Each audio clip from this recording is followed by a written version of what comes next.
The paths we're following are slow going, so you might as well keep your ears open and listen to what old Jed has to say. A few decades back, folks in the NCR started to hear about a community in northern Utah called New Canaan. Didn't know much about them, except that they were religious folks, sent out missionaries to talk to the tribes. We've seen our share of cults, but the New Canaanites, they were honest traders. Good fighters, too. Raiders wouldn't tangle with them. But then, the Legion appeared in Arizona. I reckon you know all about them. Turns out Caesar's first war chief, the Malpais Legate, was a New Canaanite, Joshua Graham. Legend goes that Graham was the meanest, toughest son of a bitch in the whole damn Legion. The New Canaanites wouldn't talk about him. They were ashamed. Guess I can't blame them. Well, at Hoover Dam, the Malpais Legate finally met his match. Hanlon and Oliver kicked his New Canaanite butt right back over the river. Caesar had to make an example for the others, to show them that even at the highest level, failure wouldn't be tolerated. He had Graham covered in pitch, lit on fire, and thrown into the Grand Canyon. People say he didn't even scream on the way down. Not long after, some of the slaves and tribals started to talk. Said Graham wasn't dead. Shouldn't have been any surprise. All this talk bothered Caesar, so he forbade anyone from speaking his name. Wanted to erase Joshua Graham from history. He got his wish. Joshua Graham disappeared, and in his place came legends of the burned man walking the wastes. Probably just a tribal ghost story. But New Canaan's been silent for a long time. Maybe it's a coincidence. Maybe the Malpais Legate is dead. Or maybe Joshua Graham did crawl out of that canyon and finally found his way back home. I was born in Ogden, what people came to call New Canaan. Things were more peaceful when I was growing up. When I was a young man, I went out into the world to do missionary work, as all New Canaanites do. I traveled along the Long 15 and followed 89 south into Arizona. Along the way, I met two men from a group called the Followers of the Apocalypse. Edward Sallow and Bill Calhoun.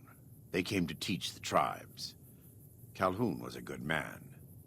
Edward was the one who got us into trouble down the road. No, not then. Back then he was just Edward. Smart man.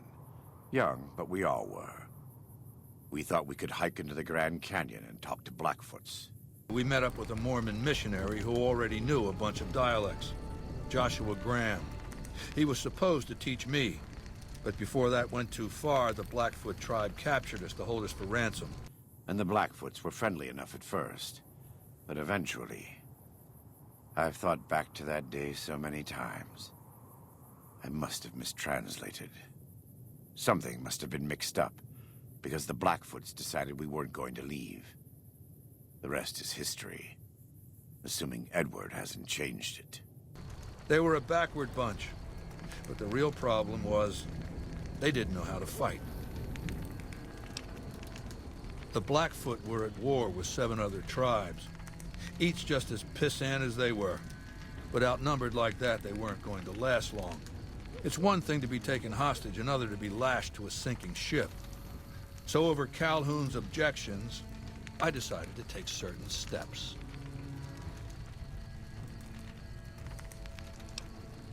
I taught them how to use the guns they already had, how to strip and clean them, how to breathe when pulling a trigger, how to reload ammunition.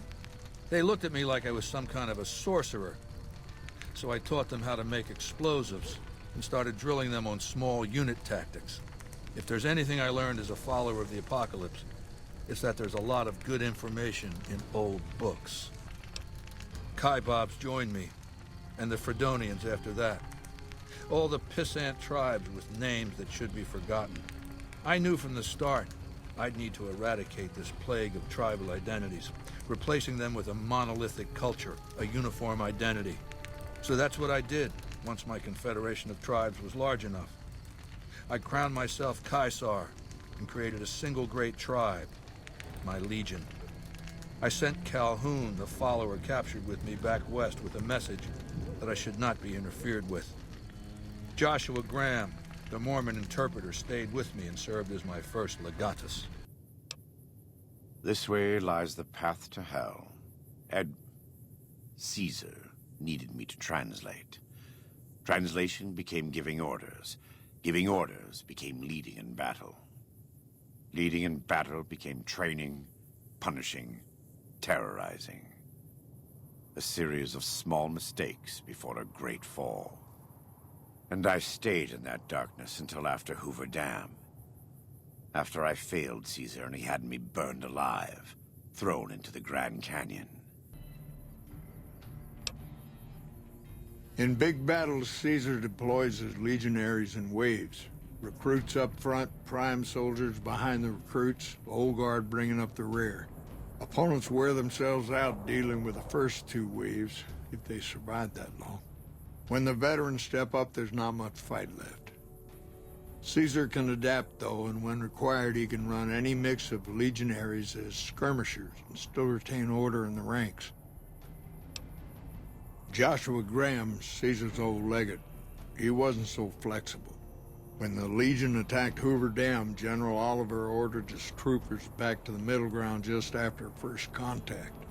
Graham pushed all of the legionaries onto the dam, filling the east side with recruits up front and veterans in the back, by the book. But once they were in, they were stuck there. Oliver's troopers were entrenched and wouldn't give a foot. That's when we ordered the Rangers and the 1st Recon sharpshooters to start picking off veteran Legion officers from a high ridge west of the dam. That only lasted about a minute before Graham ordered the back ranks to push through to the front and rush the ridge. Caused total chaos among the younger legionaries. Oliver's troopers fell back to the side walkways and stayed out of the veterans' way. By the time the veterans got to the ridge, we were already in Boulder City. They followed us down there, but we were out before they realized what was happening. We had packed the old city with C4 and dynamite. Crude, but it did the job. Those who didn't die in the blast were in no position to mount a defense. The ones left on the dam didn't know what to do. The troopers routed them. Graham pulled the remaining legionaries back, but the battle was over. He went south, back to the Grand Canyon, back to Caesar. And that was the last we saw or heard from Joshua Graham. Yes, Graham was broken on the wall of the dam. Caesar had him burned and cast into the earth, into the largest canyon you've ever seen. Watched the flames trail all the way to the bottom. The past of other legates are not filled with victories. Remind Linnaeus of this. It's not that clear-cut. You have to understand, Graham was the toughest son of a gun anyone around these parts had ever seen. Before Hoover, we had 5 kill reports on Graham from Rangers and 1st Recon sharpshooters who tried to take him out. Some folks think he's still alive. Call him the Burned Man. Somehow, Joshua walked away from that, went beyond Caesar's gaze. His footsteps trailing fire, walking from one hell, maybe to another. I survived because the fire inside burned brighter than the fire around me. I fell down into that dark chasm. The flame burned on and on. The next morning, I woke up and crawled out of the northern edge of the Grand Canyon, that cursed place. It took me 3 months to reach New Canaan. When one is ruined like Graham was, sometimes home is the only place left. If so, he went to New Canaan, Caesar's anger written on him like a book. It was as though the prodigal son had returned. They welcomed me like I had never left. Never done anything to shame them. The fire that had kept me alive was love. Their love. God's love. I will never be able to repay the debt I owe to them. But I must try. Caesar would never admit this openly, but he knows that I'm alive. I've killed enough of his Frumentari and assassins that I've come looking. I've heard one of them travels the Mojave as a courier. Most of Caesar's agents meet a fitting end in NCR territory. But maybe this one survived. Caesar's orders to the Frumentari were to watch for him, find Graham, kill him. Didn't try. Could've. No good would have come of it. Graham earned his life and his nature. It'll kill him more surely than any blade of the Legion. So, if you've heard word of it or seen sign of him, let it keep. Let his history keep. It never stops burning. My skin. Every day I have to unwind the bandages and replace them with fresh ones.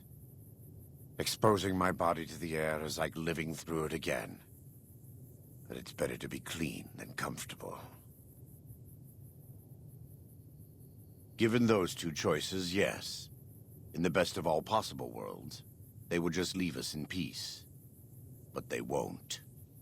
I don't enjoy killing, but when done righteously, it's just a chore, like any other.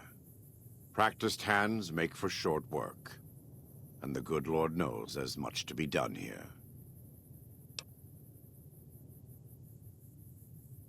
Happy are those who do the work of the Lord. Zion belongs to God and the people of God. It is a natural temple and monument to his glory. When our Lord entered the temple and found it polluted by money changers and beasts, did he ask them to leave? Did he cry? Did he simply walk away? No. He drove them out. It is one thing to forgive a slap across my cheek, but an insult to the Lord requires... No. It demands correction.